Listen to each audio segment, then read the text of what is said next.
Yung naglaro ka lang mapayapa tas may kakampi ka magjowa tapos ito ang nangyari ang sakit sa hurt sana ayas lang kayo dalawa. Dahil chismosa ako nag-open speaker ako tapos ito ang narinig ko. 4 years na diba? 4 years na yung nakalipas. Pero kasi ko pa rin yung gusto ko.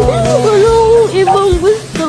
Hindi ko makita yung sarili ko sa iba. Hindi ko maramdaman yung happiness na naramdaman ko sa'yo before.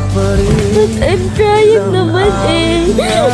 Nasabi ko naman sa'yo, pinipilit ko naman kalimutan ka na eh. Kasi napapagod na rin ako.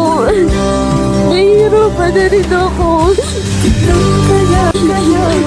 Okay naman tayo, diba? Hindi naman tayo lagi nag-aaway. Wala nga, ano po yun? We're okay